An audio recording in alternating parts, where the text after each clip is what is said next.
March 26, 1917, Seattle's Ice Crown. The Seattle Metropolitans became the first American team to win the Stanley Cup, defeating the Montreal Canadiens and making sports history.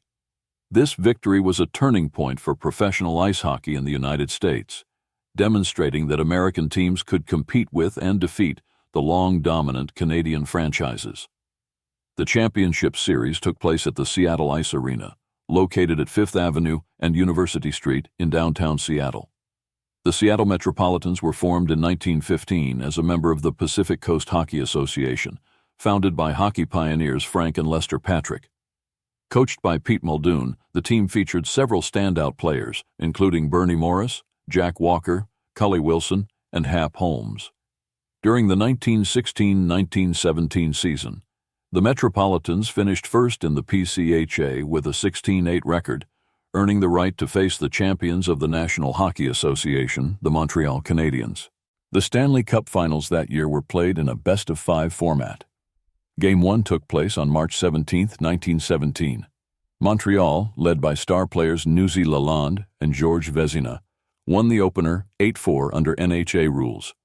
But Seattle rebounded strongly. In Game 2, played on March 20th under PCHA rules, Seattle dominated with a 6-1 win. Game 3 on March 23rd ended 4-1 in Seattle's favor. The decisive Game 4 was played on March 26, 1917. Seattle crushed Montreal 9-1, clinching the series 3-1. Bernie Morris scored 6 goals in that final game, cementing his role as the hero of the series. Goalie Hap Holmes delivered a strong performance throughout, and Jack Walker's skating and puck control set the tone for the team's offense. The win marked a milestone in North American sports.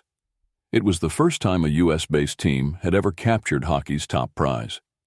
It showed that the PCHA, though smaller in scope than the NHA, offered a level of competition equal to its eastern rival.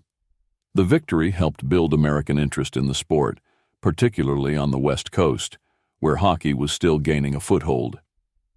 The Seattle Metropolitans would return to the Stanley Cup Finals in 1919 and 1920.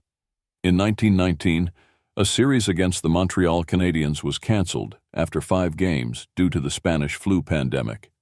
In 1920, they lost to the Ottawa Senators. Despite their early success, the team folded in 1924 after the collapse of the PCHA. The 1917 championship win remains a key event in hockey history. It broke Canada's monopoly on the Stanley Cup and laid the groundwork for the expansion of professional ice hockey in the United States. Today, the legacy of the Seattle Metropolitans lives on as a symbol of early American excellence in the sport. For enthusiasts of historical ephemera, visit history-collectors.com to find collectibles that might complement your collection. You can own a piece of history.